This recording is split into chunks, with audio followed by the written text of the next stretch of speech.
Here's all you have to do. Learn to work harder on yourself than you do on your job.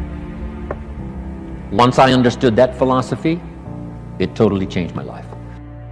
Work harder on yourself than you do on your job. If you work hard on your job, you can make a living, which is fantastic. If you work hard on yourself, you can make a fortune, which is super fantastic. Success is something you attract by becoming an attractive person. Success is not something you pursue.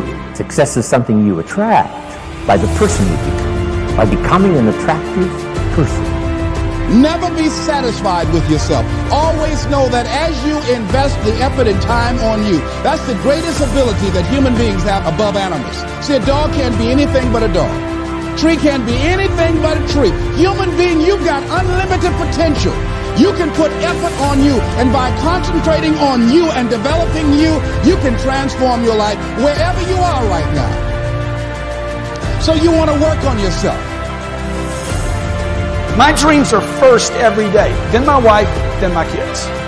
I can take care of my wife and my kids now. Would you agree? I abandon this. This is the fuel for who I am. I abandon this dream, and then I can't take care of them. And then I'm going to tell them what? It's all right that you didn't win.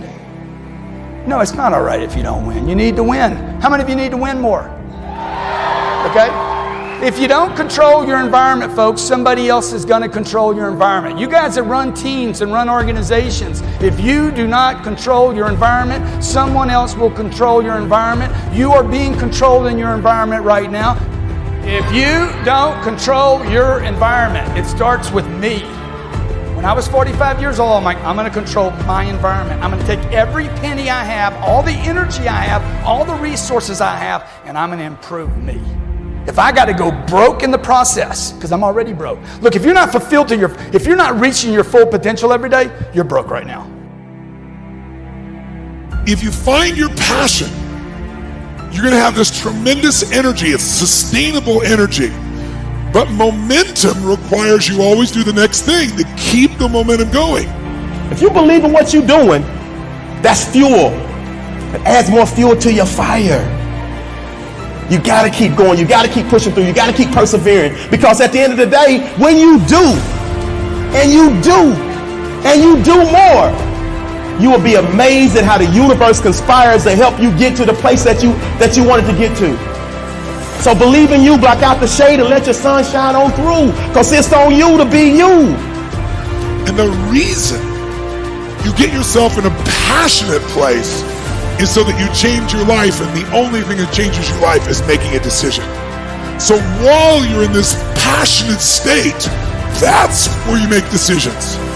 The only way the commitment and the energy and the momentum continues is if you take immediate, massive what, my friend? Massive action is the cure-all. Massive action is the cure-all. That's how you develop yourself. That's how you begin to appreciate what you get. When you're working on a dream, at some point in time, a transition takes place. And the transition is what you are becoming in pursuit of the dream. Because even if you don't get the dream, you become such a strong and powerful person. It will so change your life, you can look at something else and say, well, I think I'll go do this then. Because you've now developed yourself in such confidence and such competence in how to deal in the arena of life that you can move into another area and not miss a beat. Once you begin to discover who you are, then you really realize how you have been given authority and dominion over everything on the face of the earth, including all the dimensions of your life. But you can only do that through the struggle of life. And most people avoid the struggle. Most people go through life avoiding pain. And when you go through life like that, something in you dies. Something in you that you never activate is lying dormant in there, that you never get a chance to call on because you have not challenged yourself. Somebody said the land of familiarity belongs to the dead. That most people like to feel like they're a king in the area of their comfort zone. They only want to do those things that they know how to do well. Osborne said, unless you attempt to do something beyond that which you've already mastered, you will never grow. So if you want to begin to grow, you've got to put something out here that you can't reach easily, that has got to make you stretch, got to make you jump for it, got to make you get back a little bit and dig in so that you can take a leap for it. And maybe you jump up there and you miss it and you skin your knees and you come back again and you bust your lip next time. But you keep on, and through that process, you learn how to leap higher. You start challenging yourself to dig deeper, and then you discover some things about you that you don't know right now, some talents that you have in you that you didn't know that you can do. If you want to begin to make your stuff happen for you, I think that it's very important that you start trusting yourself. Listen to yourself. Listen to that still small voice within you. Don't try and make everything logical. There's some things about life that defies logic, that you just can't explain how the outcome is going to be. I think that's why Paul said you've got to learn how to walk by faith and not by sight. That once you begin to trust yourself and your ideas and your instincts, life takes on a whole new meaning, because now I want you to do that feeling that you are led. Just feel, I am led. Ladies and gentlemen, don't give your power away. You don't need anybody to approve your dream. It was given to you. If they can't see it, it's because it wasn't given to them. It was given to you. Hold it, nourish it, cultivate it, work on it. It's yours. It's your baby. Work on it until it comes into fruition. I gave away my power and I said, I'm not going to do that no more. Here's something else for those who make it today. Do what you know is right. Treat people like you want to be treated. Don't try and take any shortcuts. Don't try and cheat. Pay your dues up front.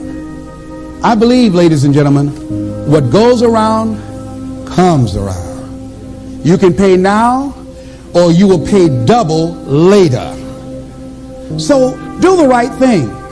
There might be a tendency sometimes, because of the negative part of our consciousness and our own programming, for us to want to say, well, I'll just do it this time.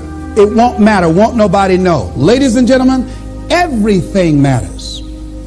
And you know you're somebody. You know. I'd rather lose out on my dream doing the right thing than to cheat trying to make a shortcut to get to my goal. I want to be able to look myself in the mirror. And that's what you want to do. There's no saying, judge a man not by what he does, but by that he doesn't have to do. And to judge the true quality of a man is what do you do when nobody's looking.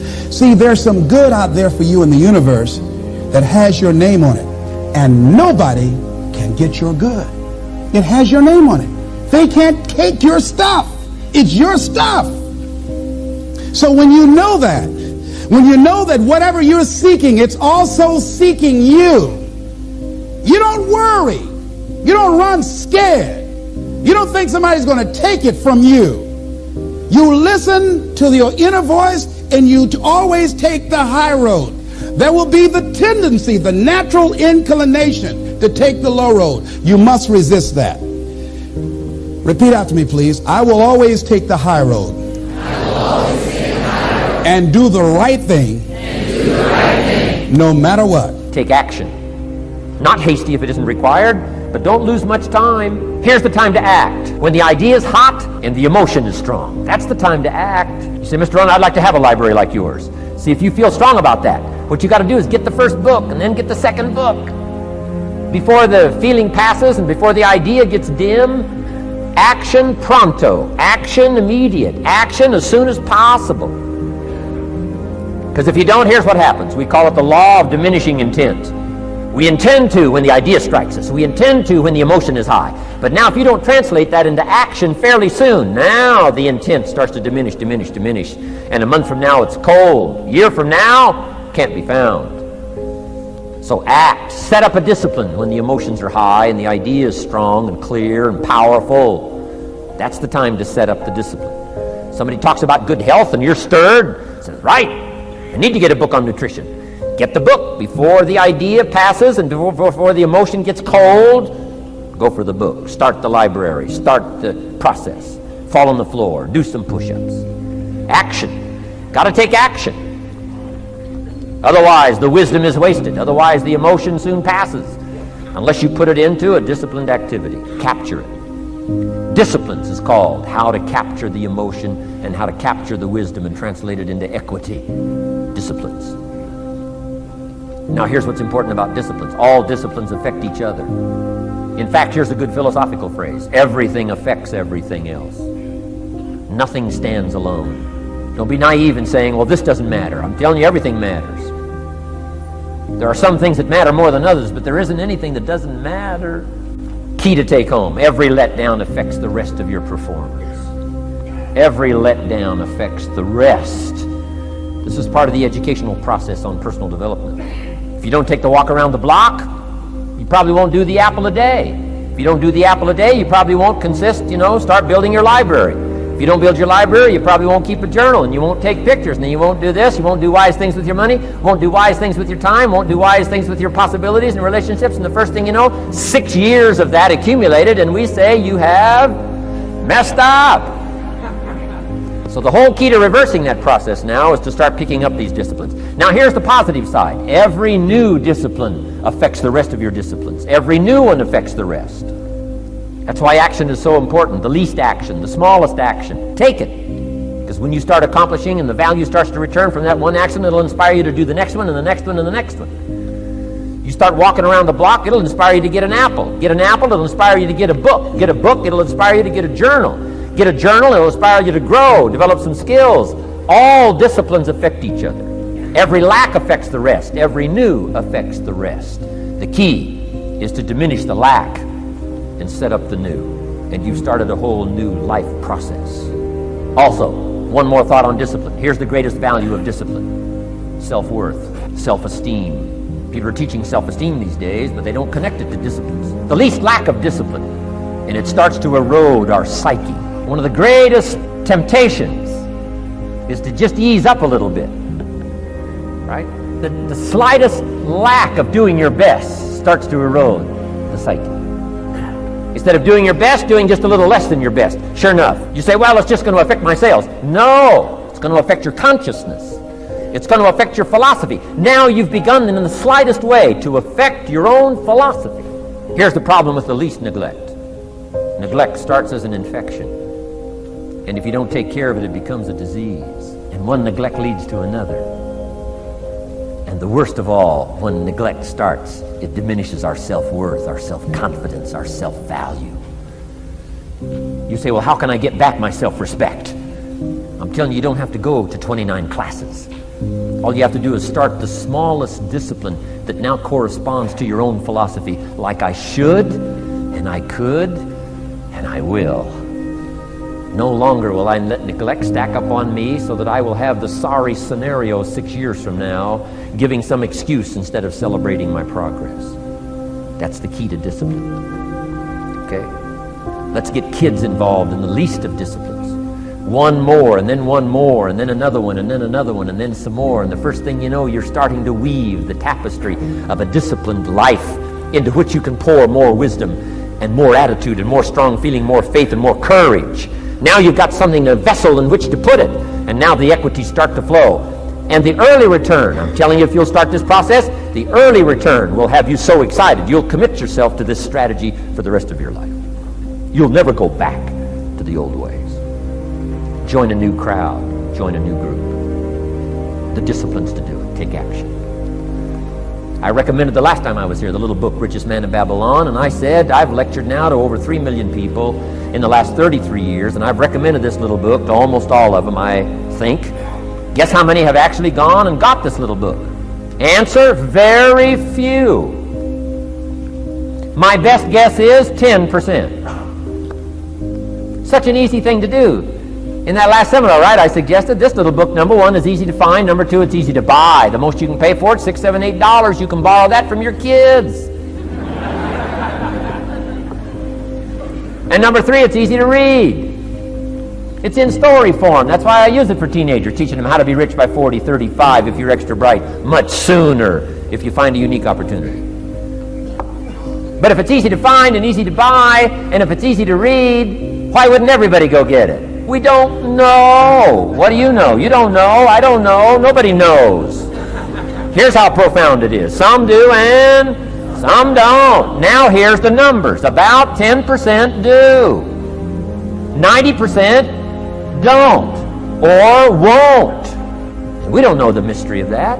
And I'm telling you, 10 years from now, those numbers will still be the same. 10% will, 90% won't. The numbers don't change. Only the faces change. You're looking at one of the faces. I used to belong to the 90% who couldn't be bothered even if it was easy.